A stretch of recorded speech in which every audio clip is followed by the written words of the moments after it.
The overall concept of the 100 began in New York in 1963 when a group of concerned African American men began to meet to explore ways of improving conditions in their community. The group eventually adopted the name 100 Black Men, Inc. as a sign of solidarity. Mentoring is important. Our chapter motto really does says it all, right? What they'll see is what they'll be, real men given real time. So, we focus on mentoring because we believe it lays the foundation for our future. I was just sharing with a colleague just the other day that men don't mentor, and in some cases women don't mentor because we weren't taught how to be mentors ourselves. So one of the goals of our chapter is just to be that example so that, we can take pride in what we have coming in our future. Well, my reason for being here is actually to watch the young folks learn about leadership and leadership skills and how to become a better leader, but also realize they have potential to be a leader. A lot of young people don't know that they are leaders, and they don't even know they're leaders. The way they act, the way they influence people don't know that they're being watched. And so whether they know it or not, they are leaders. It depends on what kind of leader they want to be. Whether they want to be an influential leader or the one to have the people around them doing bad things. So they can be a good leader or a bad leader. It depends on what they want to do. They realize their potential on being a leader either way it goes. Man, here I go to Hall.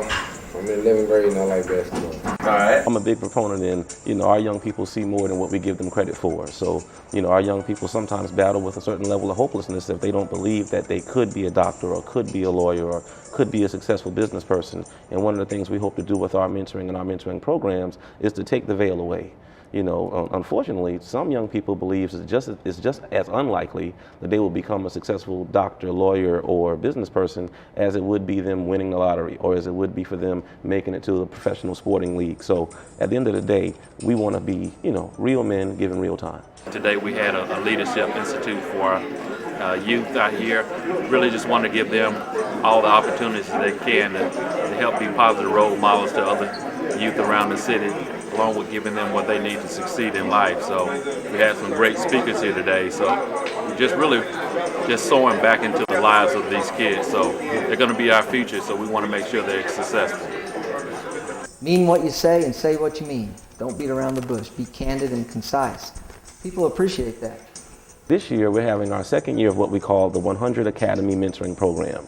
And what that program is an 8-week intensive mentoring program course where we're taking 20 young men between the ages of 13 and 17, and we're walking them through a program that we call SMART Mentoring.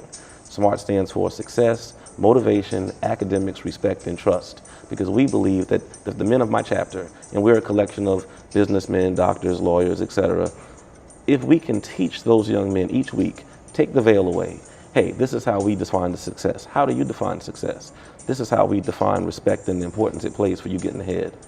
If we can just show them that over that time, we hope that we can have a positive impact on their lives. The reading program involving the 100 Black Men of Greater Little Rock has been in effect at Rosemont Elementary since around the 1st of October, in which they focus on second grade students. And they have really taken a greater interest in reading, wanting to increase their reading ability, wanting to be at school on time so they can meet the young men as they come in and read to them. Gives them something to aspire to be.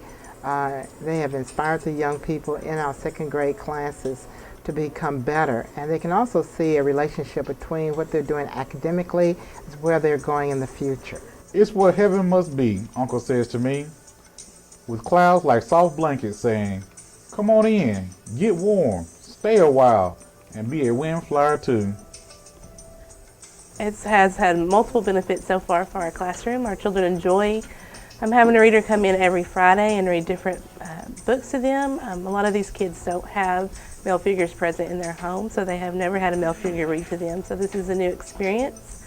It's more of a mentoring experience. They answer questions, any questions that the children might have. They promote literacy in the classroom. They give them ongoing assignments to do so that each Friday they check on their progress, how many books they've read, how many books they've written about.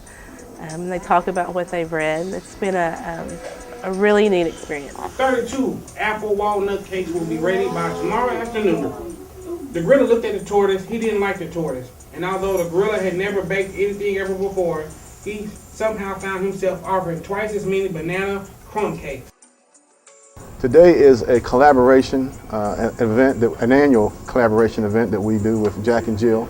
100 Black Men of Greater Little Rock and our mentees have participated for the last 3 years in helping to cook breakfast for many of the kids that are out there who are visiting Santa. This is a community service event, and the importance of it is that each of our young men learn the importance of community service.